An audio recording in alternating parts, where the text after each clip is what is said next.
मित्रों नमस्कार। सिद्ध आयुर्वेद चैनल पर आपका स्वागत है। और लीजिए एक महत्वपूर्ण जानकारी आज फिर मैं आपको देने जा रहा हूं। मित्रों सबसे पहले आपसे रिक्वेस्ट करूंगा कि चैनल को सब्सक्राइब अवश्य करते जाएं। देखिए हमारा उद्देश्य आयुर्वेद का प्रचार और प्रसार करना है। अधिक से अधिक व्यक्ति आयुर्वेद से लाभ उठाएं। आयुर्वेद चिकित्सा पद्धति एकदम सुरक्षित चिकित्सा है। इससे किसी प्रकार की कोई हानि नहीं होती।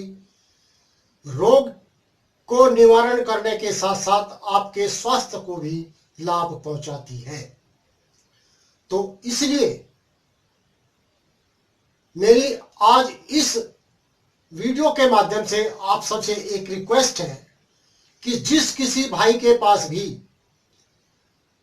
अपना कोई अनुभव है, कोई अनुभूत नुस्खा उनके पास है जिससे आम व्यक्ति लाभ उठा सकता है, तो वो उसको पूर्ण विवरण सहित मेरे पास भेज सकते हैं।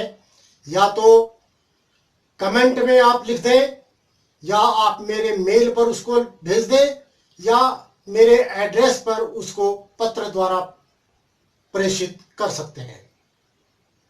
मैं उस नुस्खे को आपके नाम से वीडियो बनाकर और स्क्रीन पर भी आपका नाम लिखकर उसको प्रसारित करूंगा।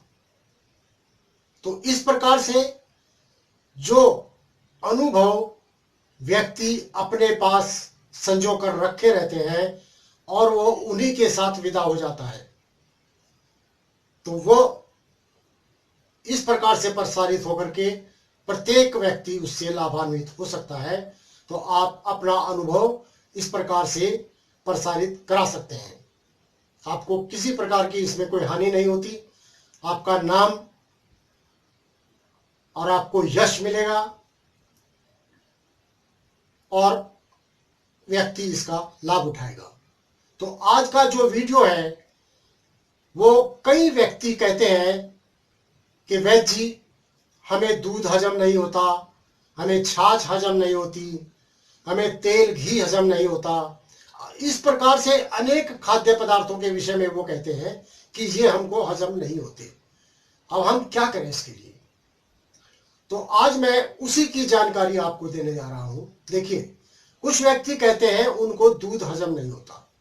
जिनको दूध हजम नहीं होता वे दूध को गर्म करते समय उसमें एक पाव दूध में 3 से 4 ग्राम सौंफ डालकर पकाए, साबुत सौंफ डालकर पका ले और फिर उस दूध को पिए और वो जो सौंफ उसमें पकाई गई है उसको चबाकर खा ले, तो आपको दूध सरलता से हजम हो जाएगा। अब कुछ लोग कहते हैं कि हमें दही हजम नहीं होती।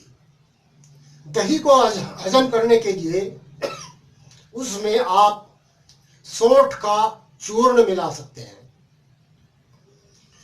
100 ग्राम दही में 2 से 3 ग्राम सौंठ का चूर्ण मिला करके आप खाएं, आपको दही पच जाएगी। अब बात आती है मट्ठा। मट्ठा कई लोगों को नहीं पचता। मट्ठा पचाने के लिए आप उसमें जीरा और काली मिर्च पीस करके डाल दें, मिक्स कर दें और मट्ठा पी जाए। आपको सरलता से हजम हो जाएगा, किसी प्रकार की कोई हानि नहीं होगी। कई व्यक्तियों को केला हजम नहीं होता। आप केला खाइए और केला खाने के पश्चात 2 हरी इलायची मुंह में डालकर चबा लीजिए, केला सरलता से हजम हो जाएगा। कुछ व्यक्ति कहते हैं कि खरबूजा हमें हजम नहीं होता। आप खरबूजा खाइए और खरबूजा खाने के पश्चात 1 चम्मच मिश्री मुंह में डाल करके चबा लीजिए और उसको निगल जाइए, खरबूजा हजम हो जाएगा। अच्छा, कई व्यक्ति कहते हैं कि पनीर हमको हजम नहीं होता। पनीर को हजम करने के लिए आपको भुना जीरा उसमें मिक्स कर लीजिए। आप पनीर की सब्जी आपने बनाई है, उसमें भुना हुआ जीरा मिक्स करके आप खाएं, आपको पनीर सरलता से हजम हो जाएगा। अच्छा, कढ़ी, कई व्यक्तियों को कढ़ी हजम नहीं होती, एसिड बन जाता है, डकारें आने लग जाती हैं। तो कढ़ी बनाते समय उसमें कढ़ी पत्ता, जिसको मीठा नीम हम कहते हैं, मीठा नीम कढ़ी पत्ता उसमें डालें और उसको पकने दें। देखिए, कढ़ी सरलता से आपको हजम होगी और कढ़ी का स्वाद भी रुचिकर हो जाएगा। इसी प्रकार से अरवी, अरवी यदि आपको हजम नहीं होती है, अरवी को अजवाइन में छोंकिए, अरवी का छोंक अजवाइन से लगाइए। अक्सर हमारे घरों में करते भी ऐसे ही है, अजवाइन में ही छोंकते हैं अरवी को, और अरवी सरलता से हजम हो जाती है। और एक दूसरा तरीका इसका और है, अजवाइन में ही इसको छोंकिए आप, और सब्जी जब खाते हैं आप, खाते समय सब्जी में नींबू निचोड़ लीजिए।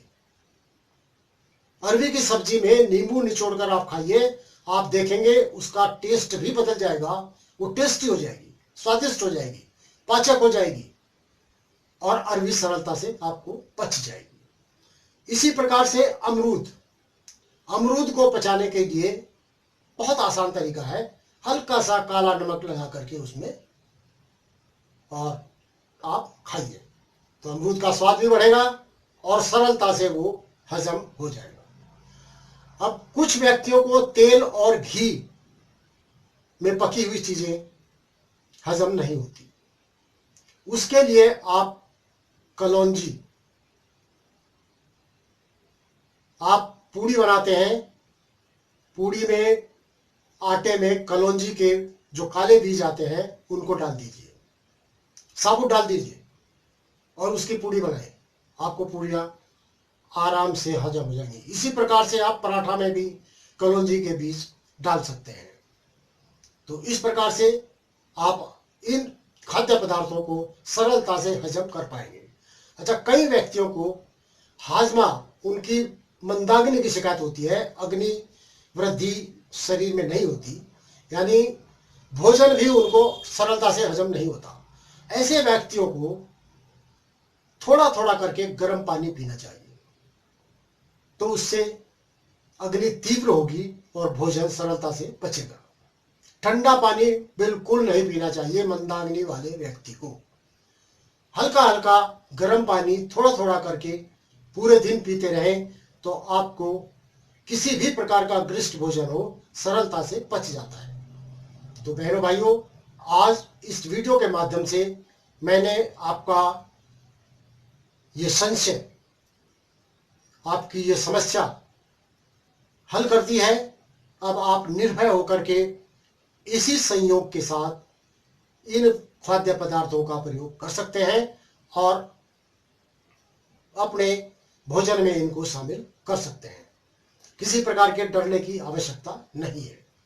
और जो मैंने आपको कहा, आप अपने अनुभव सिद्ध आयुर्वेदा चैनल के माध्यम से प्रसारित करा सकते हैं।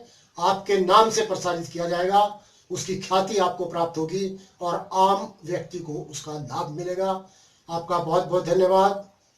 आप चैनल को सब्सक्राइब करते जाएं, वीडियो को लाइक भी किया करें और शेयर अवश्य करें, ताकि आयुर्वेद का प्रचार प्रसार अधिक से अधिक हो सके। आपका धन्यवाद।